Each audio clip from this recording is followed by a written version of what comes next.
Assalamualaikum warahmatullahi wabarakatuh. Perkenalkan, nama saya Penny Felita dari kelas PGMI 02. Saya di sini akan menyampaikan tentang makalah dari kelompok 1 yang berjudul Agama dan Ruang Lingkupnya. Baiklah, saya di sini akan menjelaskannya terlebih dahulu. Yang pertama, pengertian agama. Yang kedua, macam-macam agama. Dan yang ketiga, landasan membeli agama. Dan keempat, hal-hal yang menjadi prinsip dalam Islam. Yang pertama, pengertian agama. Pengertian agama adalah ahli yang menyebutkan bahwa agama berasal dari bahasa Sanskerta, yaitu a yang berarti tidak, dan agama berarti kacau, maka agama berarti tidak kacau. Dengan demikian, agama itu adalah peraturan, yaitu peraturan yang mengatur keadaan manusia maupun mengenai sesuatu yang gaib, mengenai bukti pengerti dan pergaulan hidup bersama. Menurut derajat, agama adalah proses hubungan manusia yang dirasakan terhadap manusia, sesuatu yang diyakini bahwa sesuatu lebih tinggi daripada manusia. Sedangkan Glock dan Stark mendefinisikan agama sebagai sistem simbol atau sistem keyakinan, sistem nilai, sistem perilaku, dan terlembaga yang semuanya terpusat pada persoalan-persoalan yang dihayati oleh sebagai yang paling maknawi.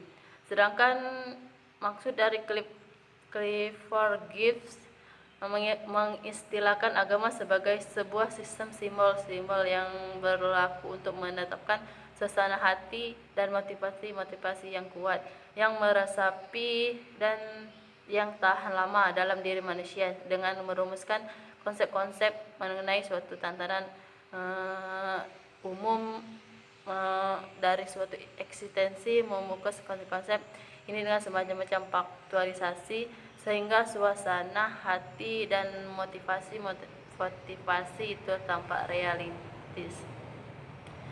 Dan yang selanjutnya, macam-macam agama dan landasan memilih agama.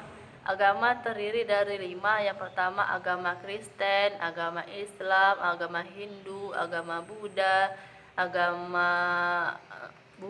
agama Yahudi.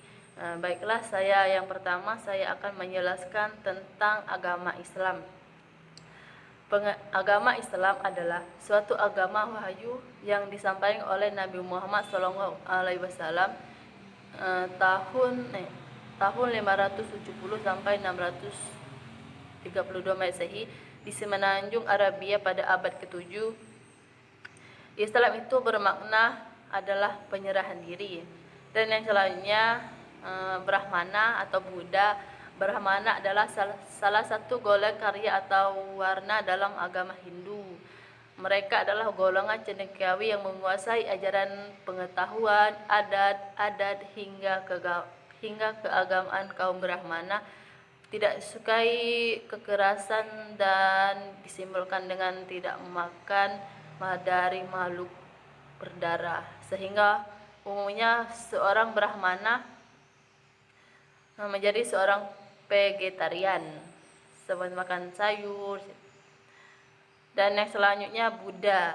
Agama Buddha adalah sebuah agama nihilistik yang filsafat yang berasal dari anak benua India, yang meliputi beragama tradisi, kepercayaan, dan praktis spiritual, dan sebagai besar berdasarkan suatu pada ajaran yang dikaitkan dengan Siddhartha Gautama, yang secara umum dikenal sebagai Sang Buddha.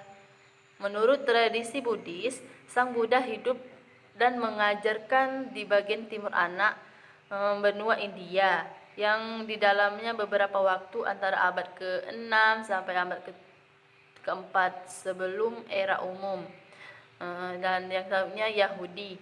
Agama Yahudi yaitu percaya kepada Tuhan yang Maha Esa, tetapi Tuhan yang hanya khusus untuk Bani Israel, bukan Tuhan untuk bangsa lain. Contohnya, mereka tidak pernah menyebut nama Tuhannya langsung karena mereka akan mengurangi kesuciannya. Dan yang terakhir, agama Kristen.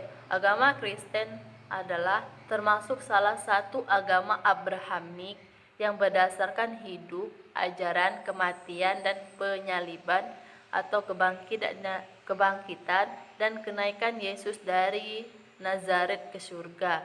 Sebagaimana dijelaskan dalam Perjanjian Baru, umat Kristen meyakini Yesus adalah Mesias yang dibuat dalam Perjanjian Lama, kitab suci Yahudi.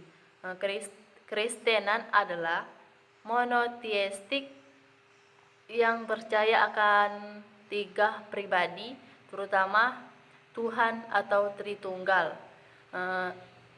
Baiklah, saya akan menjelaskan alasan memilih agama. Dunia memiliki banyak agama, ajaran, dan kepercayaan oleh pakar ilmu perbandingan agama. Dibagi menjadi dua kelompok agama di dunia. Kelompok pertama adalah agama-agama samawi, terdiri dari Yahudi, Nasrani, Islam, dan kelompok kedua adalah agama-agama Ardi, yakni Hindu, Buddha, Zoroaster, Konghucu, Shinto, dan semua jenis agama yang diciptakan manusia. Agama Samawi sebetulnya agama yang satu mentauhidkan Allah Subhanahu wa taala yang diturunkan dari moyang para nabi, yakni Nabi Ibrahim mempunyai dua anak dari dua orang istri, yaitu Ismail dan Ishak. Ismail punya anak Yakub dan Yakub punya banyak anak cucu dan sebagian besar menjadi nabi dan Rasulullah Shallallahu Alaihi Wasallam.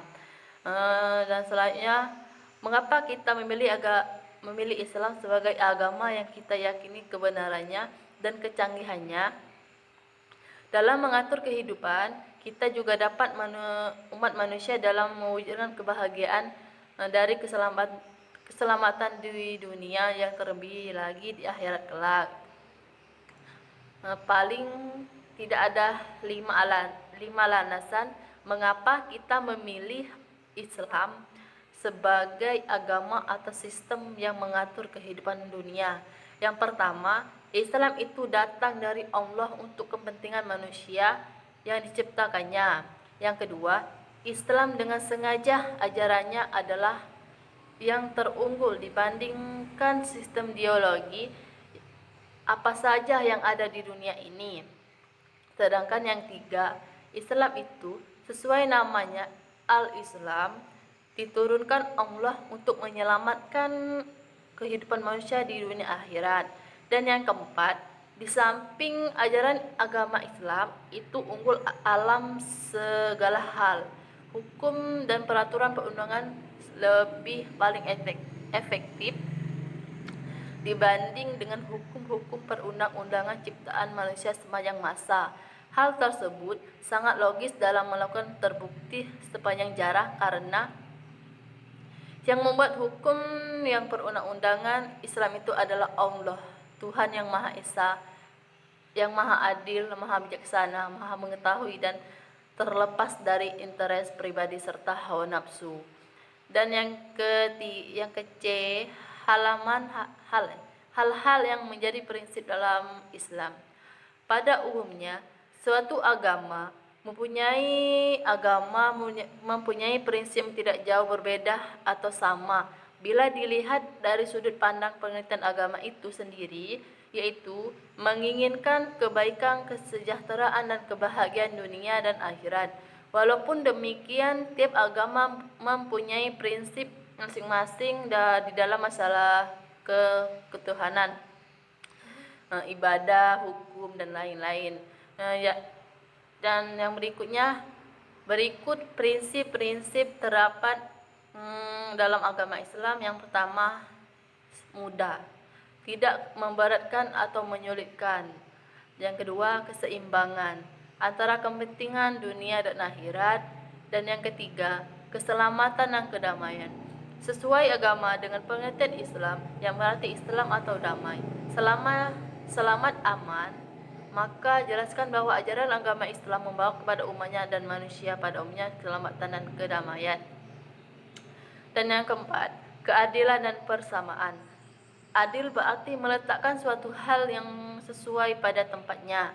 Sesuatu yang benar harus dikatakan benar dan salah harus dikatakan salah, bukan sebaliknya. Dan yang kelima, tolong menolong dan toleransi. Islam mengajarkan pada umatnya agar saling menolong sesama manusia dalam kebijakan dan menghargai satu sama lain. Islam juga mengajarkan pada umatnya tidak boleh memaksakan agama kita kepada orang lain yang berbeda agama dalam suatu ajaran agama Islam. Baiklah, itulah pembahasan dari makalah saya. Baiklah, wassalamualaikum warahmatullahi wabarakatuh.